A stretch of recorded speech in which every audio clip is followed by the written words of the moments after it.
Hey, what's going on, you guys? Greg here with another episode of Gamer on the Go. And today I'm doing a special hands-on long play of a game I've been messing around with this month called Dead Rivals. It's an open world zombie title and it's pretty cool. It's got a narrative, lots of different weapons. I'm going to take you through and have you check it out. Let's do it.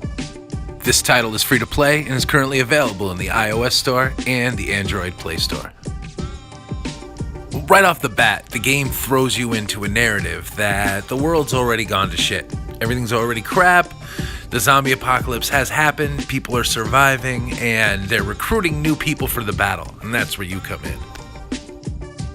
As far as I've played, the world is not a true open world. It's more of an open world zone, you know, where there's a bunch of different big maps that give you an open world feel, but you can't travel from one to the other freely. You have to load into them, which is fine because each world is kind of packed with things to do, side quests, main quests, getting up, you can, there's like an RPG element to it.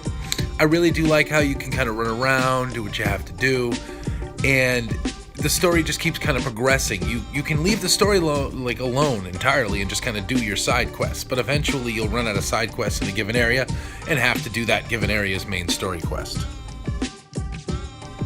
It does have online co-op, but for the purposes of this impression, I didn't join up with any groups or accept any co-op missions. I was just playing it through merely to kind of get a feel for the game and what it's all about and to show you guys.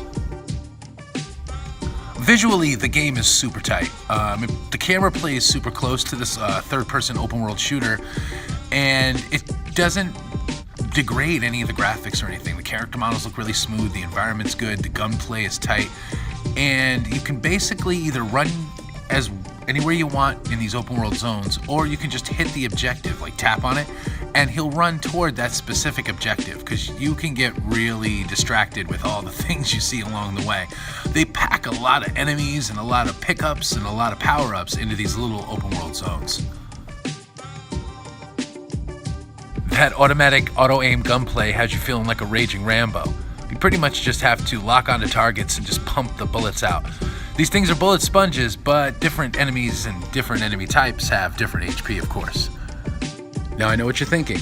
Are the side quests typical side quests where you have to get a bunch of things done for somebody even though the end of the world it's imminent? Well, the end of the world already happened. So these side quests make sense because you have to help the survivors with the survival things that they're doing. Like here, for instance, I had to kill a bunch of zombies and I had to make sure that the livestock got back to where it needed to be. Because, that's really important when you're fighting zombies, is to make sure that, your prized pigs don't get out of the pen. In all seriousness, the formula is definitely here. Fans of open world games that are like, oh yeah, I'm going to get all the side quests, and I have to make sure that the story quest, I don't go too far into it because I don't want the game to end too early, or I'm trying to prolong it, or I'm just a 100%er, which a lot of people, they like to finish everything a game has to offer and get everything in there. Leisure gamers, as well as people who are playing to finish the entire thing, will like this. There's lots of little things to do.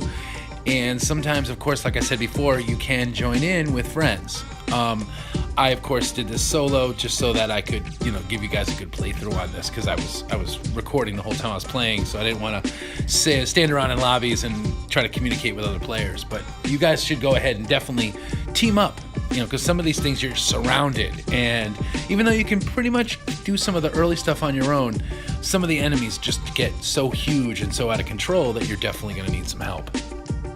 Oh, let's talk about that other players joining in, like I'm mentioning for a second. It's not that you're playing in an open world by yourself.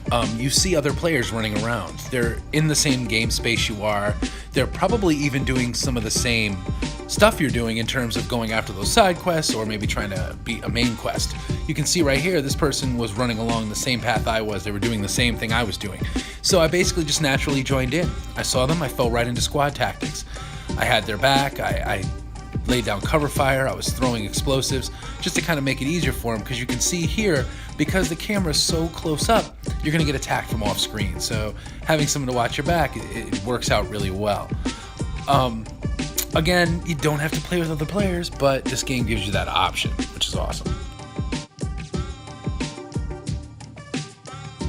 A great way the game switches up your enemy types is by making you go up against enemies that are actually going to shoot back.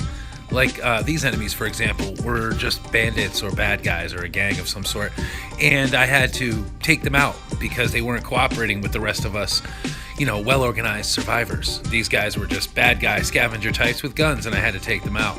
A lot of times you're just shooting at zombies that are coming at you, different speeds, and they're not going to do anything until they get up close. These guys are firing at you the whole time, hitting you, and basically you're a bullet sponge if you get your the right equipment and you continue to upgrade your stuff after each mission, which is on the fly again.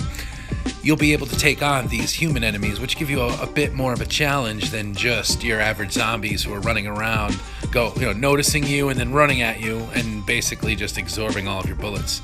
These guys are tactical and they, make moves. They act like, real people, sort of. They're AI enemies at best. They're just as scary as the zombies are at this current, small level. But they have something to shoot back at you with. To summarize my thoughts on this, it's a free-to-play game. It's got a lot going on in terms of you not having to pay for anything. It's got a lot of options, a lot of backgrounds, good graphics. It plays really well. It's got a really nice presentation, and it'll suck you in. Keep you playing, want to push forward, get better weapons, fight bigger enemies, things like that. There is microtransactions. It's a free-to-play game, you guys, so of course you'll be able to buy things, but you can't buy new and amazing weapons that make you rule the game. Again, it's just buying coins or things that buy experience and speed up your natural build. Gotta tell you guys, check this game out. It's fun to play. You can get involved. You can do it solo. You can do it with your friends. It's Dead Rivals, and it's out right now for free on iOS and Android. I highly suggest checking it out. Like, comment, subscribe, and tune in every week for fresh content.